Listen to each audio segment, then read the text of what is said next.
This video is brought to you by EA Game Changers. My opinions are my own, and thank you to the EA Game Changers program for providing me early access to cottage living.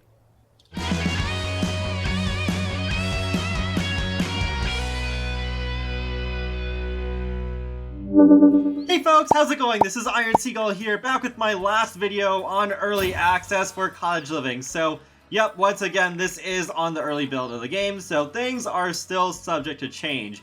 But I thought for this last one, I would give my overall first impressions of this pack.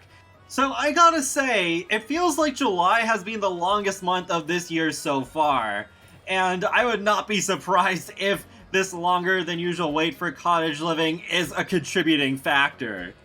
Starting with the new world, we have our second world based on the UK in The Sims 4, Henford-on-Bagley. It consists of two villages, Finchwick and Old New Henford, as well as the Bramblewood, which is a big wooded area perfect for living off the grid. It's worth mentioning there's one rental lot included, so you're able to easily vacation there. The lots are again built by EA Game Changers. Devin Bumpkin, Claire Chavon, Thomas TV, and Hey Harry were chosen this time around, and I think they all did a great job. There's also one empty lot in Old New Henford if you want to build your own stuff without having to bulldoze anything. Unfortunately, there's only 12 lots in total, but this world has still been a joy to play in. I just can't deny that there could still be some of that space used for additional lots without getting rid of that countryside feel. But Henford-on-Bagley is easily the most lush world to date, and the sunsets are gorgeous. All three neighborhoods allow you to swim in different parts of River Bagley. You can also find a couple of community gardens around the world, as well as wild rabbits and flocks of birds living in trees in Old New Henford and the Bramblewood.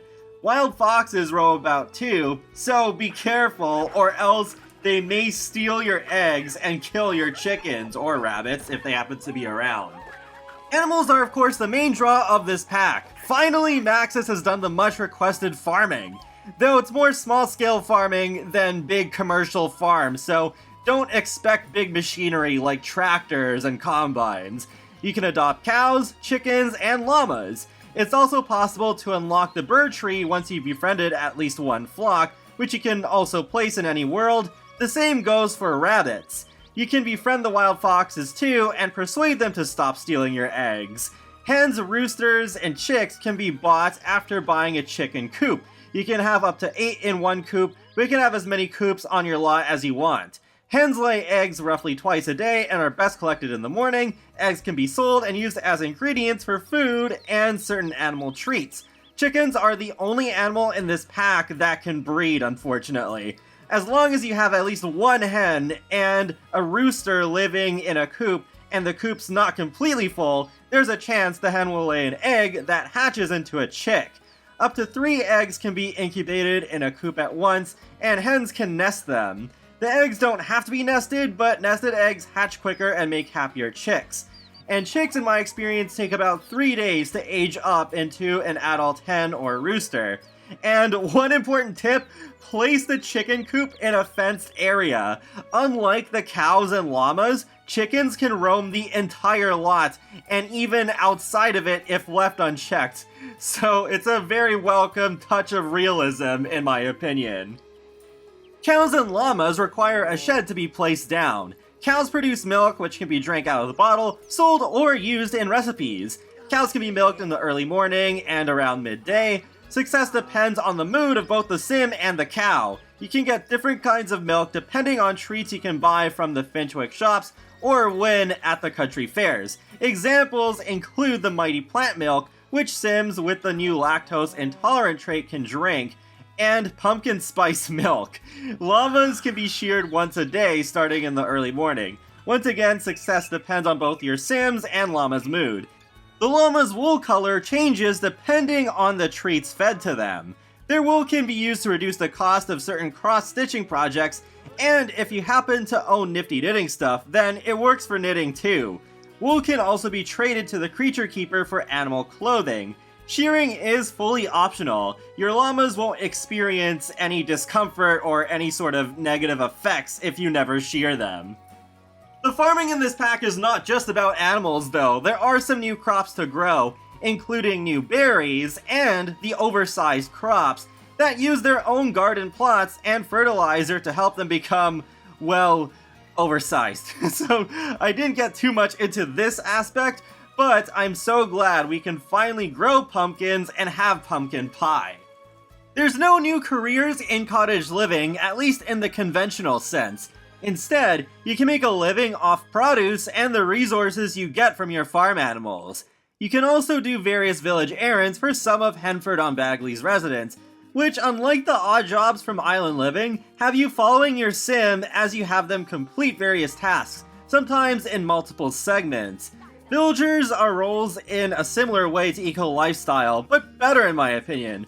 The kinds of village errands you can get are different depending on the villager you ask, whether it's the creature keeper or the pub owner who consistently shows up to run the bar instead of random sims, as long as you aren't playing as a sim who's in that role. It's an interesting way of adding more character to some of the sims you can run into around town and just make you feel a bit more involved in the lore. You can get more challenging errands as you complete more for a sim and in turn gain their trust. On a similar note, you can offer a Finchwick favor to those sims, which is basically just giving them a gift as a reward for their hard work. You can also have a Henford heart-to-heart with residents of this new world, which can also give you some lore.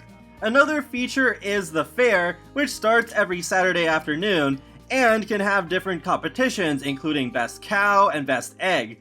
I didn't find these that interesting though. Not many sims showed up when I did this, and it just didn't feel all that alive in general. It didn't really remind me enough of the country fairs that I've been to in real life, which are a lot more fun. But yeah, in a way I guess you could compare them to some of the festivals that we've had in past packs. It is possible for sims to give you extra food while you're there, which is kinda cute, I guess.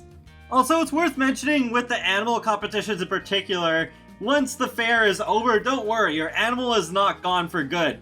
They're actually in your household inventory, so you just gotta go home and take them out of that inventory, and then everything is back to normal with them. It's really strange, so maybe that will change in the final version. Another way to make money if you choose is with the new cross-stitching skill. The crafts can be sold on Plopsy if you have Nifty Knitting as well. Unfortunately, cross-stitching is only a 5-level skill. On the other hand, I love that at level 5, sims can cross-stitch from reference, much like with painting, so it does expand the options by a lot more. Kids are also able to participate. The focused emotion does build this skill faster, which is nice. I'm just concerned that cross-stitching will be easily mastered in under a week since there's only 5 levels instead of 10. One other activity that is introduced is canning. You may remember this from some of the older Sims games, where canning allows you to store certain ingredients in a jar to either eat straight out of it or store that ingredient for later. Unlike previous games, however, you don't need to buy another appliance taking up more space in the kitchen. It's just done on the regular stoves. Canning also makes it possible to have jam, opening you up to more recipes like strawberry jam with crumpets. Some preserves are also needed for certain animal treats. Picnic baskets are also in cottage living. Store food in it and put the basket in your inventory to take it with you. There is one major drawback with this object. You can't set it on the ground with a blanket like you can in The Sims 3. It has to be on a picnic table, otherwise you can't use it. Also, I did run into a pretty big glitch with it when I try to use it outside the current lot, because there are picnic tables that are scattered about the world, and, well, I tried to place it down, but then the picnic basket and the food doesn't actually come out, and, well, that's definitely not good at all. Lot challenges are another new thing being introduced. With the free update that's coming out, the off-the-grid lot trait will be recategorized into this. And there will be 2 that are exclusive to cottage living. There's wild foxes, so you can enable or disable the fox visits. However, the one that's far more interesting to me is simple living, where you don't have the fridge magically stocked anymore. You have to go out and get all the required ingredients if you want to cook anything. So you can grow your own food or go into town where you buy the ingredients from the produce stand if they happen to be available, or you can order groceries through the phone and then those ingredients can be delivered right to your doorstep. And there's also the new Zoomers delivery service where you can order complete dishes that are already ready-made, and those can be delivered to your door as well. What's really interesting about this lot challenge too is that quick meals are disabled, so you can't cheap out on that. You have to have some actual meals, whether you order them or you make them yourself. There is also a reward if you play with this long enough, because if you manage to get to level 10 cooking skill with a sim who is living on a simple living lot challenge, then they will be able to write a special cookbook, and sims who have already mastered the cooking skill will gain the ability after cooking 15 meals. And this will enable other sims to learn cooking much faster. Moving on to create a sim, it has a very cute cottagecore aesthetic, and there's several items that just scream English countryside to me. I like what we got for women's fashion and children, and even the toddlers get some really cute stuff. But the men's clothing, once again, has less content and feels mostly repetitive compared to other packs. The build items I didn't look at too much, since that's not really my focus. I don't build often in The Sims, but what I saw looks nice too. However, I'm baffled that all the new trees are hidden away in debug. It's like they can't trust us to use trees properly. There isn't much furniture this time, and I think it's because more of the item count was put towards build mode, like the new stairs, windows, wallpapers, stuff like that. But it's weird seeing only 3 topiaries in the plant section by default when you just filter by cottage living, and that just makes it look like as if there's less content than there actually is. And that's basically what you get with cottage living. There are also some new recipes such as bangers and mash and beef Wellington. Mrs. Crumplebottom returns with purse in hand. The animal shed is a new woohoo spot. Sims can get killed by rabbits or chickens. There's a new country caretaker aspiration, which is sadly a tutorial once again, and there's 2 new traits, lactose intolerant and animal enthusiast. And there's a new cottagecore radio station, which I had no idea was a music genre. At this point, I'd say it is one of the few expansion packs that's worth the $40 US. However, like all the other expansion packs, it does have some weaknesses. The sheds for the cows and llamas are rabbit holes, and it's strange seeing them go in and out of a black void. At the very least, they could have had doors that open and close. Chickens are the only animal that you can breed. Chickens sometimes don't eat the feed that you put down, potentially wasting rare ingredients.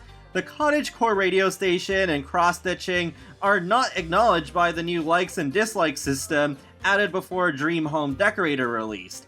The fairs aren't all that interesting. There aren't many buildable lots in the new world. The llamas look glow detailed. 5 levels for cross-stitching sounds too easy.